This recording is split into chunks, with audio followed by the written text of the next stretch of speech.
People have more than enough on the abortion issue with the Supreme Court to be frustrated about, but the Supreme Court decided to get even worse this week, and they've effectively decided that Border Patrol agents shouldn't even be bound to the limited extent by the Constitution, by the law that they have been up until now.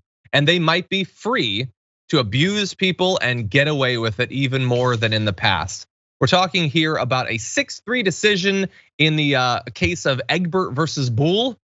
In that, Judge Clarence Thomas, by the way, wrote the majority opinion. Just to give you an idea of where this is gonna go.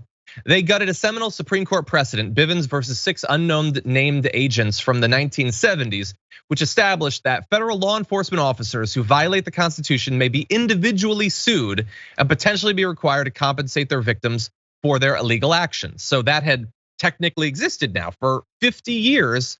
Precedent means nothing to this Supreme Court though, so they're getting rid of that. You're not gonna have that right to, as a last recourse to justice, individually suing the officer. Before this decision, it was well established that federal law enforcement officers who use unconstitutionally excessive force may be sued in federal court. Egbert, what just happened, explicitly exempts all Border Patrol agents from this rule, and it could be read to exempt nearly all, if not all, federal law enforcement officers from Bivens suits as well. So we're sort of just hoping at this point that this only extends to Border Patrol agents. It could potentially go way further than that. And with the supermajority that the conservatives have right now in the Supreme Court, why wouldn't it at some point? Jordan, what do you make of this? It's another instance of how this long game by Republicans is playing out to create this hellish dystopia. Like this is just, in what world does that make sense? This is a system that we want. It starts because they have contempt for immigrants. They don't care. Like you don't get Fourth Amendment protections because you're a marginalized group. But as we've seen with how they have treated immigrants in other areas, like through surveillance, big data collection, facial recognition, that's just the start. Those things are going to expand. We just had this pretty big report from Georgetown last month that didn't really get a lot of press about how Border Patrol was using really invasive technologies to surveil immigrants, but because they were doing kind of like a dragnet surveillance style, which our intelligence community uses, it was collecting everyone's or a vast majority of people's personal information, and that's a pretty blatant violation of the Fourth Amendment. But no one cares, and also it's complicated because of the third party doctrine. So they start with a marginalized group because they know people, especially people in power, won't stand up to it. And then they start to integrate it into broader society. It's kind of, the frog and boiling water in the pot. And you just kind of don't notice. So we need to, obviously, I think every rational person will see this as unjust, but we need to fight back against these types of things on all of the attacks happening to marginalized groups in the immigrant community. This is ludicrous. Yeah, 100%. And this, like, even if this doesn't expand further, it just stays with the Border Patrol, this is going to affect potentially so many people. Like a lot of people, when they think Border Patrol, they think like communities right along the border. That's where the Border Patrol operates. That is not where the Border Patrol operates.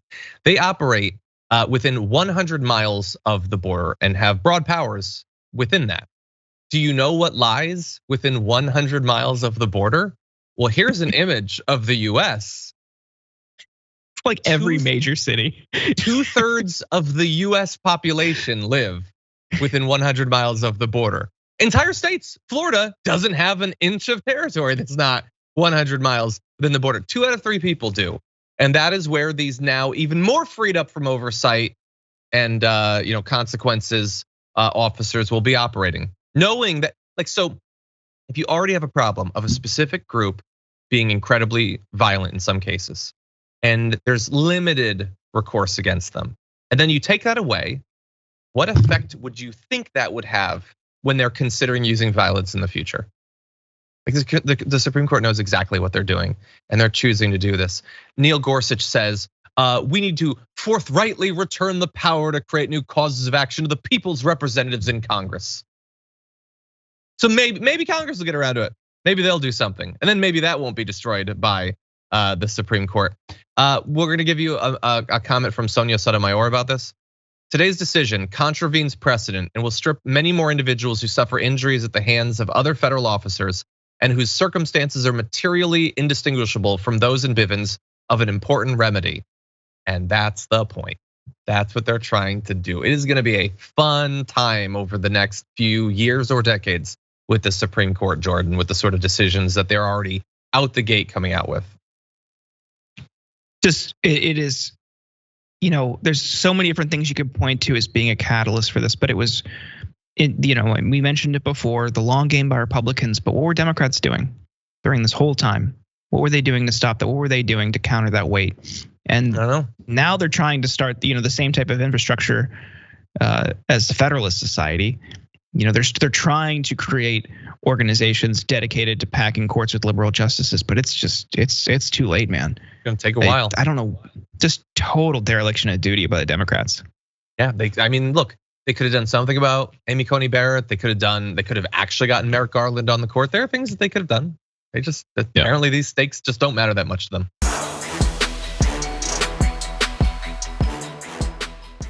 Check out the Damage Report podcast each day, wherever you get your podcasts, whether Pocket Casts or Stitcher or iTunes.